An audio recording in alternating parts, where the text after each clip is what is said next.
Bienvenue sur la chaîne où l'intelligence artificielle donne vie aux histoires, aux idées et aux images.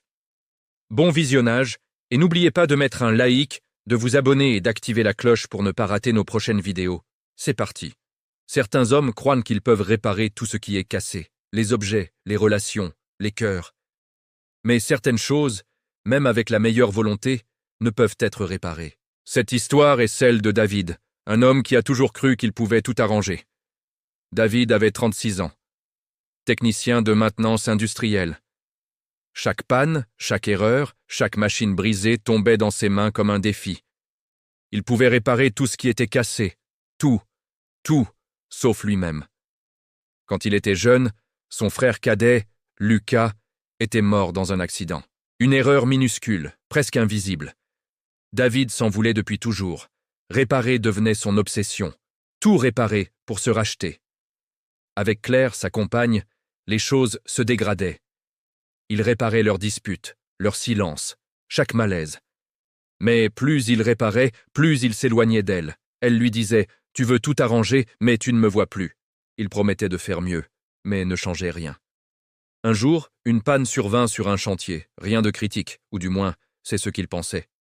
David repoussa la réparation complète. « Je le ferai demain ». Il ne savait pas que ce simple retard allait tout changer. Le lendemain, un collègue fut grièvement blessé à cause de cette panne.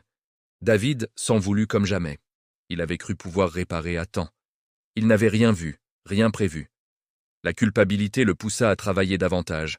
Plus d'heures, moins de sommeil, plus d'efforts.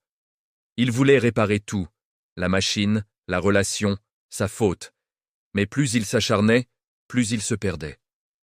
L'enquête révéla que la responsabilité n'était pas entièrement la sienne. Mais David refusa toute excuse. Il portait tout le poids sur ses épaules. Claire s'éloigna. Pour la première fois, il faisait face à quelque chose d'irréparable. Une nuit, épuisé physiquement et mentalement, il s'effondra. Les médecins lui dirent « Vous êtes allé trop loin ». Réparer n'est pas aimer. Parfois, réparer, c'est refuser de lâcher ce qu'on ne peut contrôler. David changea. Il n'essaya plus de tout réparer. Il apprit à demander de l'aide, à accepter l'inachevé. La vraie réparation commence quand on accepte de ne plus tout contrôler. Merci d'avoir regardé jusqu'au bout. N'oubliez pas de mettre un like, de vous abonner et d'activer la cloche pour ne pas rater nos prochaines vidéos. Prenez soin de vous et de vos proches. À très bientôt.